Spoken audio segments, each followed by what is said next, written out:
ክፍያ አገልግሎት በቅርቡ ሊጀምር እንደሆነ ነው ያሳወቀው። ኢትዮ ቴሌኮም በሁለት ሳምንታት ጊዜ ውስጥ ደንበኞች ስልካቸውን ብቻ በመጠቀም ገንዘብ እንዲልኩ የሚያስችል አፕሊኬሽን ነው በቅርቡ ወደ ስራ የሚያስገባው። ይህም ገንዘብ እንዲቀበሉ ግዢ እንዲፈጽሙ የሚያስችል የሞባይል ክፍያ አገልግሎት ሊጀምር መሆኑን የተነገረው። ቴሌብር የተሰኘው የክፍያ ስርዓቱ ደንበኞች ካሽ ወይም ቼክ ሳያስፈልጋቸው ዘርፈ ብዙ ክፍያዎችን እንዲፈጽሙ የሚያደርግ ነው። እንግዲህ የኢትዮ ቴሌኮም ዋና ዳይሬክተር ወይዘሪት ፍሬሕይወት ታምሩ እንዳሳወቁት ቴሌብር ደንበኞች በሀገር ውስጥም ሆነ በዓለም አቀፍ ደረጃ በሁሉም የትስስር መንገዶች ላይ ገንዘብ መላላክን ለእቃና አገልግሎት ግዢ የሚያደርጉ ክፍያዎችን መፈጸም እንዲያስችል ተደርጎ መሰራቱን የተገለጸው።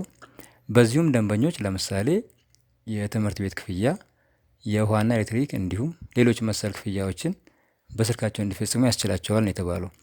በተጨማሪም በኢትዮ ቴሌኮም ለሚቀርቡ እንደ አየር ሰዓት ግዢ ላሉ አገልግሎቶች ክፍያን እንዲፈጽሙ ያመቻቸ ነው።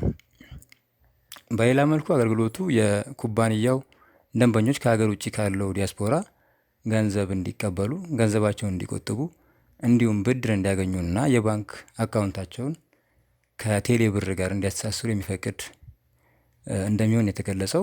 ኢትዮ ቴሌኮም አገልግሎቱን ያስጀምር ዘንድ ከአንድ ዓመት በፊት ለዲጂታል ፋይናንስ የገንዘብ ፍቃዶችን ለሚሰጠው ማለት ነው ፍቃድ የሚሰጠው የኢትዮጵያ ብሔራዊ ባንክ ጥያቄውን አቅርቦ ነበረ።